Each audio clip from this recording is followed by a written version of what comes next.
राम राम जी सभी को। रोजी रोटी चैनल पर सबका स्वागत है। और जी आजकल क्या हो रहा है सब देख रहे हैं। एक अपने ही आशिक के साथ मिलकर अपने ही पति की हत्या कर और नीले ड्राम में दोबारा से नीला ड्राम आ गया है। उसका आदमी तो बाहर रहता था, फिर भी उसको बेचारा इतने दिन में आया था, फिर भी उसको अपने आशिक के साथ मिलकर और ड्राम में और ऊपर से नमक डाल दिया और उसका 8 साल का बेटा सब देख रहा था। और इस वीडियो में देखना कैसे क्या क्या हुआ। करीब 8 साल के एक लड़के की नजर अपने ही पिताजी पर पड़ जाती है, जो कि उसके पिताजी बेड पर बेसुध हालत में पड़े हुए थे। वो अपनी मां के पास जाता है, जाकर कहता है कि मां जाकर देखो तो सही पिताजी कैसे पड़े हुए हैं, अजीब सी हालत उनकी हो रही है। मां ये बात सुनने के बाद कहती है कि बेटा मैंने तेरे पिताजी को मार दिया है। यह बात सुनने के बाद लड़का एकदम से आश्चर्य में देखता है अपनी मां की तरफ को। मां से कहता है कि क्यों मार दिया तुमने उन्हें। मां कहती है कि बेटा रात उनके हाथ में एक सरिया था, उस सरिये से वो तुम्हें भी मार रहे थे, तुम्हारी बहनों को भी मार रहे थे।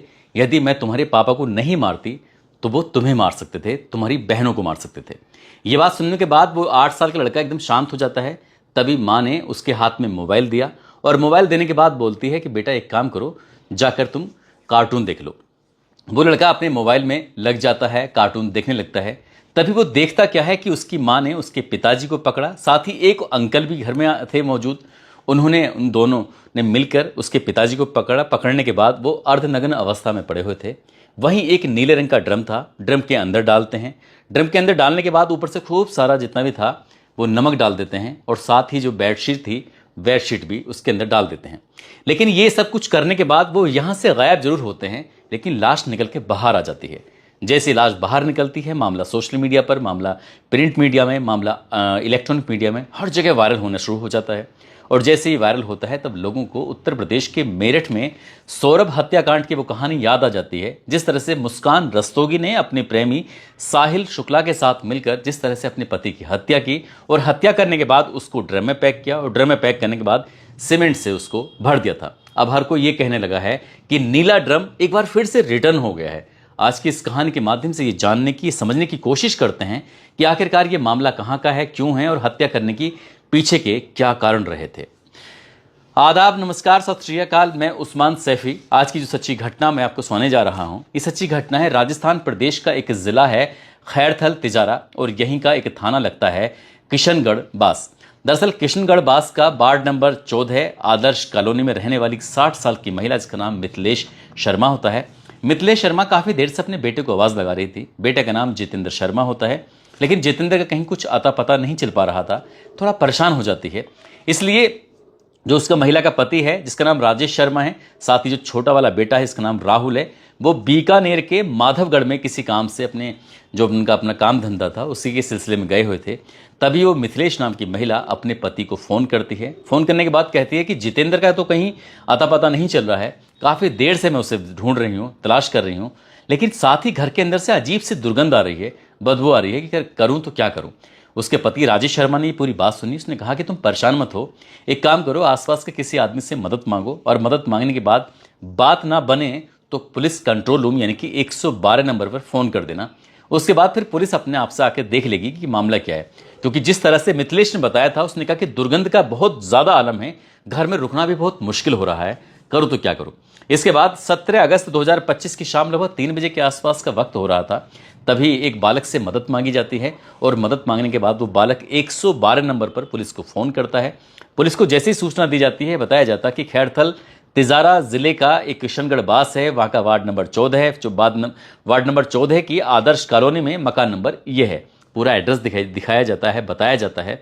और पुलिस जैसे ही उस एड्रेस पर पहुंचती है, वहां आने के बाद जाहिर सी बात है दुर्गंध आ रही थी, आसपास के लोग भी परेशान हो रहे थे। तभी पुलिस ने जो पड़ोसी था, इसका नाम संजीव कुमार होता है, उसको अपने साथ लेते हैं और साथ लेने के बाद घर में ढूंढना शुरू कर देते हैं, तलाश करना शुरू कर देते हैं कि आखिरकार इतनी दुर्गंध कहां से आ रही है। आखिरकार पुलिस ने जब घर के अंदर जाती है तो कम से कम 8 से 10 नीले ड्रम रखे हुए थे घर के अंदर, लेकिन उसमें से कोई दुर्गंध नहीं आ रही थी। पुलिस ऐसे जाते जाते जब बिल्कुल सबसे ऊपर वाली मंजिल छत पर पहुंच जाती है तो वहां पर एक नीले रंग का ड्रम रखा हुआ था और उस ड्रम से बहुत ज़्यादा दुर्गंध आ रही थी। पुलिस वालों ने बस अंदाज़ा लगा लिया कि इसी नीले रंग के ड्रम के अंदर कुछ ना कुछ बात है। तभी पुलिस ने उस पड़ोसी से कहा, संजीव कुमार से पूछा कि जाकर देखो कि मामला क्या है। अब जब संजीव कुमार ने उसके अंदर से जो चादर थी उसको खींचता है, जो बेडशीट थी, और बेडशीट को निकालने के बाद देखा जाता है कि उसके अंदर एक लाश पड़ी हुई है। वो कहता है कि साहब लाश पड़ी हुई है। पूछा जाता है कि लाश किसकी है। जब लाश को पहचानने वाली बात आती है तो वो कहता है कि साहब ये लाश तो मुझे ऐसा लग रही है जैसे इस घर के अंदर रहने वाला एक किराएदार है, 36 साल की जिसकी उम्र है, नाम उसका हंसराम है, हंसराम उर्फ सूरज। ये तो लाश उसकी लग रही है। पुलिस वालों ने बस ये पता करने की कोशिश की तो पता चलता है कि हंसराम उर्फ सूरज, उम्र 36 साल, जो कि उत्तर प्रदेश की जिला शाहजहांपुर का खाड़ेपुर एक जगह लगती है, खाड़ेपुर इलाके का ही नवादिया नवाजपुर एक गांव लगता है, वहां का वो रहने वाला होता है। तभी पुलिस ने उसके परिवार को सूचना दी।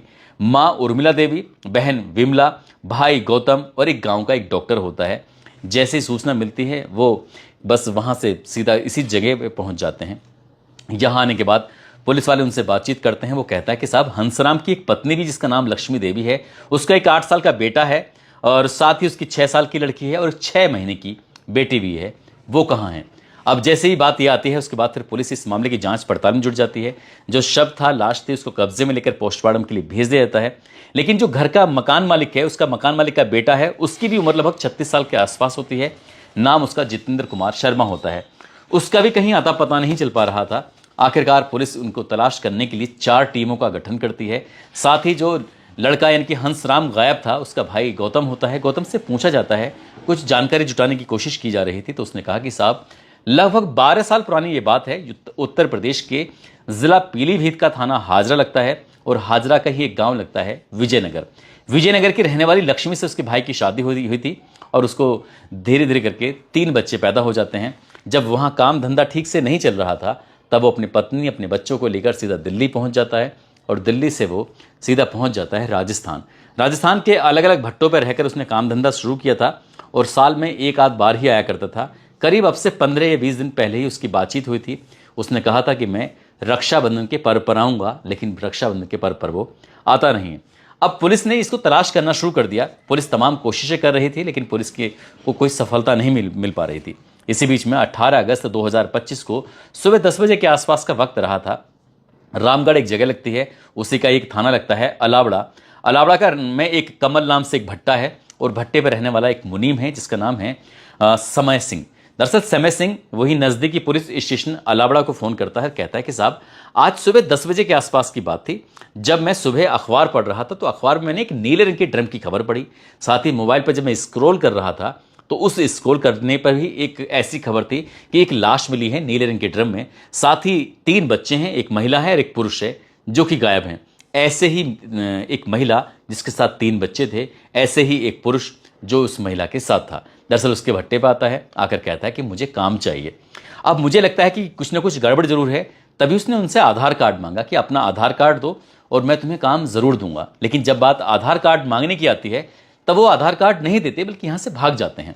उसने तत्काल ही पुलिस को जैसी सूचना दी है, पुलिस ने घेराबंदी की और घेराबंदी करने के बाद माधरा एक गाँव लगता है। आखिरकार उन्हें बाइक से भागते हुए पुलिस ने गिरफ्तार कर लिया, पकड़ लिया। और जब उनकी पहचान की गई तो जो गायब थे यानी कि लक्ष्मी देवी, जितेंद्र उसका बेटा, उसकी 2 बेटियां ये थे और जिनकी शिनाख्त की, तो उसके बाद फिर पुलिस ने इनसे ये जानने की कोशिश की कि आखिरकार तुमने हंसराम की हत्या क्यों की है। दरअसल कहानी शुरू होती है, ये एक सूर्य भट्टा होता है जो कि इस जितेंद्र के घर से लगभग 37 किलोमीटर दूर होता है। इस भट्टे पर ये जितेंद्र मुनीम का काम करता था और इसी भट्टे पर हंसराम अपनी पत्नी लक्ष्मी और 3 बच्चों के साथ यहाँ पर आ जाता है। यहाँ आने के बाद आराम से वो काम धंधा करता है। काम धंधा करने के दौरान ही पता चलता है कि जो मुनीम है, दरअसल 14 साल पहले उसकी पत्नी जिसका नाम शशि होता है, वो एक दिन घर में पोंछा लगा रही थी और पोंछा लगाते लगाते उसको करंट लग जाता है और करंट से उसकी मौत हो जाती है। पत्नी की मौत हो जाती है। वो दूसरी शादी नहीं करता लेकिन पड़ोस की रहने वाली एक और महिला के साथ उसने लगभग 4 साल तक शायद लिव इन रिलेशनशिप जैसी स्थिति में वो रहा था।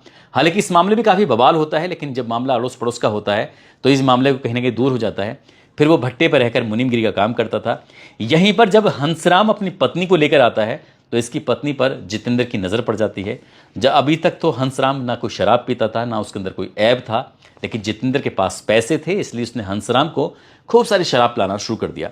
वो शराब के नशे में धुत हो जाया करता था। और इसी बीच में जो उसकी पत्नी थी, जो रील बाज थी, यानी कि उसे रील बनाने का, लिपसिंग करने का, डांस करने का, इस तरह का शौक था, उसके शौक भी पूरे करने लगता है, उसके बच्चों की भी ख्वाहिश पूरी करने लगता है, उसके बच्चों के भी एडमिशन वगैरह करा देता है। और इसी तरह से करते करते उसको शराब का आदी बना देता है। हंसराम को जब भी मौका मिलता था वो उसे शराब पिलाता था, और वो शराब के नशे में होता था, और उसकी पत्नी के साथ उसके अनैतिक रिश्ते शुरू हो जाते हैं, अवैध संबंध शुरू हो जाते हैं। जब मौका मिलता था ऐसे करता था। लेकिन जून 2025 का जब वक्त आता है, तो इस दौर में, इस समय में, जून हो, जुलाई हो, अगस्त हो, इसमें बरसात का मौसम होता है, और ऐसे मौसम में भट्टे कभी नहीं चलते हैं। तभी जितेंद्र के मन में ख्याल आता है कि क्यों ना हंसराम को एक ऑफर दिया जाए, उससे कहा जाए कि तुम मेरे घर पर रहना, और घर पर रहने के बाद मैं तुझे वहीं काम दिलवा दूंगा। यानी कि घर पर रहेगा तो उसकी फिर रोक टोक कोई रहेगी नहीं, उसकी पत्नी के साथ जैसा चाहेगा वो वैसे ही कर लेगा। 1500 रुपये प्रति महीने के हिसाब से वो उसे अपने घर में जगह दे देता है, कमरा दे देता है, वहीं पर वो रहना सहना शुरू कर देते हैं। लेकिन इसी बीच में हंसराम को कहीं ना कहीं ऐसा लगने लगता है कि उसकी पत्नी का और जितेंद्र का, दोनों का अफेयर चल रहा है, अवैध संबंध चल रहे हैं। और इसी बात को देखते हुए पति और पत्नी के बीच में रोज झगड़े होते थे, फसाद होते थे। एक दिन हद तो तब हो जाती है जब अपनी पत्नी से ही जानने की कोशिश कर रहा था कि तुम्हारा अफेयर है कि नहीं है, ये बताओ। तब वो जानने के लिए जब बीड़ी पी रहा था, तो बीड़ी पीते पीते अपनी पत्नी को दागने की कोशिश कर रहा था। इसी बीच में बच्चे ने भी बचाने की कोशिश की, तो एक ब्लेड जो बच्चे के लग जाता है, वो बच्चा भी घायल हो जाता है। लेकिन इसी बीच में वो बच्चों को भी पीटता था, क्योंकि वो अपनी पत्नी के जिस रूप में देखता था वो बहुत ज़्यादा फ्रस्ट्रेट हो रहा था। और इसी बीच में घर में विवाद होने लगता है। ये मौका पाते हैं, और मौका पाने के बाद ये फैसला करते हैं। करीब एक सप्ताह पहले इस महिला लक्ष्मी देवी ने अपनी मकान मालकिन मिथिलेश से कहा कि पानी की थोड़ी कमी पड़ जाती है, इसलिए अगर आपको एतराज़ ना हो तो क्या हम आपका एक ड्रम ले लें। उसके घर में 10 से 15 ड्रम रखे हुए थे, क्योंकि पहले इनके घर में कभी भट्टा चला करता था। भट्टे का काम बिल्कुल बेकार हो जाता है, और जो ड्रम होते हैं वो घर पर रखे हुए थे। उन्हीं ड्रम में से एक ड्रम लक्ष्मी अपने कमरे में रख लेती है। और इसका मकसद था कि, कहा तो ये जाता है कि वो पानी रखेगी, लेकिन पानी रखने के लिए नहीं, बल्कि अपने पति की लाश को रखने के लिए उसने ये सब काम किया था। ऐसा बताया जाता है कि जन्माष्टमी का पर्व था, सबके सब लोग उसमें, परिवार के लोग उसमें लगे हुए थे जन्माष्टमी पर्व को मनाने के लिए। इसी बीच में हंसराम और जितेंद्र खूब जमकर शराब पीते हैं, और शराब के जब नशे में हंसराम खूब हो जाता है, तो वह एक लोहे की छड़ी लेता है, और वो अपनी पत्नी को, अपने बच्चों को जब मारने की कोशिश कर रहा था, तो इसी बीच में मौका पाते ही उस महिला ने अपने पति के पैर पकड़े, और जो उसका प्रेमी जितेंद्र होता है उसने गला दबाकर हत्या कर दी। जब वो बेसुध हालत में मर चुका था, ये पड़ा हुआ है बेड पर, तभी 8 साल के उस बच्चे की नज़र अपने पिता पर पड़ जाती है। बच्चा अपनी माँ से कहता है कि माँ, ये पापा की हालत ऐसी क्यों है, ये कुछ इस तरह से क्यों पड़े हुए हैं। माँ कहती है कि बेटा, हमने तेरे पिताजी को मार दिया है, अगर हम नहीं मारते तो उस लोहे की रोड से वो तेरी बहनों को भी मार देते, और तुझे भी मार देते, मुझे भी मार देते, इसलिए मैंने तेरे अंकल के साथ मिलकर इनको मार दिया है। एक काम करो, तुम जाकर मोबाइल चला लो। इस तरह की बातें थी। बच्चा मोबाइल चलाने लगता है। इसी बीच में उस बच्चे ने अपनी आंखों से देखा, और यही सब उसने मीडिया में लोगों से बताया, पत्रकारों से बताया, और जो बताया वही सोशल मीडिया पर वायरल होने लगता है। दरअसल बच्चा मोबाइल पर वीडियो देख रहा है। इसी बीच में उसकी माँ और एक अंकल यानी कि जितेंद्र जो होते हैं, उस लाश को एक नीले रंग के ड्रम में पैक करते हैं। उसमें रखने के बाद ऊपर से नमक डाल देते हैं, ऊपर से कपड़े डाल देते हैं, ढक देते हैं। उन्हें लग रहा था कि शायद ये बॉडी गल जाएगी, लेकिन जैसे जैसे वक्त आगे बढ़ रहा था वैसे वैसे उसमें दुर्गंध उठने लगती है, और दुर्गंध उठने लगती है तो ये मौका पाते ही बाइक पर बिठाता है जितेंद्र लक्ष्मी को और उसके बच्चों को, और यहाँ से भाग जाता है। सोच रहा था कि शायद कभी पकड़े नहीं जाएंगे। एक जगह पहुँचते हैं, वहाँ जाने के बाद वो काम ढूंढ रहे थे, लेकिन मुनीम जो होता है उस भट्टे का, दरअसल उसने अखबार पढ़ लिया था, सोशल मीडिया पर देख लिया था, उसे अंदाज़ा हो चुका था, और उसने तुरंत ही पुलिस को फ़ोन किया, और पुलिस के लिए जो मुश्किलें थीं उसको आसान कर दिया। जैसे इस घटनाक्रम का खुलासा होता है, तो लोगों को उत्तर प्रदेश के मेरठ की मुस्कान रस्तोगी, जो उसके पति सौरभ राजपूत की हत्या कर दी जाती है साहिल शुक्ला प्रेमी के साथ मिलने के बाद, उसके बाद वो पहाड़ों पर चले जाते हैं मौज मस्ती करने के लिए, वापस लौट कर आते हैं, तो पूरे देश ही नहीं बल्कि पूरी दुनिया में ये सौरभ राजपूत हत्याकांड जो था वो मशहूर हो जाता है। फिलहाल वो मेरठ की जेल में सलाखों के पीछे बंद हैं। और ये जो कहानी होती है, इसमें 3 बच्चों की ज़िंदगी वाकई बर्बाद हो जाती है, एक आदमी की मौत हो जाती है। अब ये जो महिला है लक्ष्मी देवी अपने प्रेमी जितेंद्र के साथ सलाखों के पीछे रहेगी। हालांकि पुलिस ने अभी हर एक पहलू की जांच पड़ताल कर रही है, और जांच पड़ताल करने के बाद इसकी चार्जशीट लगाकर कोर्ट में दी जाएगी, अदालत को दी जाएगी, और अदालत इस मामले में सज़ा सुनाएगी। आगे क्या होगा क्या नहीं होगा आप सहज ही अंदाज़ा लगा सकते हैं। दोस्तों, इस पूरे घटनाक्रम को सुनाने का उद्देश्य किसी को परेशान करना नहीं है, किसी का दिल दुखाना नहीं है, बल्कि आपको जागरूक करना है, आपको सचेत करना है और आपको बताना है कि क्राइम को कितनी भी शातिर तरीके से क्यों ना कर लिया जाए, क्राइम करने वाला जो व्यक्ति होता है वो देर से देर पकड़ा ही जाता है, जैसे कि लक्ष्मी और उसका प्रेमी जितेंद्र पकड़े गए हैं। जाते जाते उत्तर प्रदेश देवरिया के रहने वाले हैं मंश यादव, जो कि बच्चे हैं और इनके पिता समय यदुवंशी हैं। इनका जन्मदिन 17 अगस्त को होता है, लेकिन 17 अगस्त को मैं इनका जन्मदिन पर नाम लेना भूल गया था, इसके लिए बच्चे से मैं माफ़ी चाहता हूं। उस बच्चे ने एक ऑडियो कॉल करने के बाद मुझे अपील की थी। तो मंश यादव, आपको जन्मदिन की ढेरों सारी शुभकामनाएं, बहुत बहुत मुबारकबाद। साथ ही कुछ लोगों ने नाम लेने की अपील की है, जिसमें हिमांशी गोस्वामी है, रेखा सैनी है, हार्दिक कुमार है, शीशपाल दहिया, पायल भाटी, राजवीर सिंह, गीतिका, साधना सिंह, जोगेंद्र सिंह, पिंकी प्रजापति, राज अग्रवाल, रितु शर्मा, संदीप मान, सोनल, पूनम, गीता मिश्रा, नीलम यादव, आकाश चौहान, कविता मीणा, आशा, अंजू गोयल, राजेश शर्मा, सोनू सिंह राजपूत, कमल मीणा, प्रिंस गुप्ता। आप सब लोग अपना ख्याल रखें, सुरक्षित रहें। जय हिंद, जय भारत।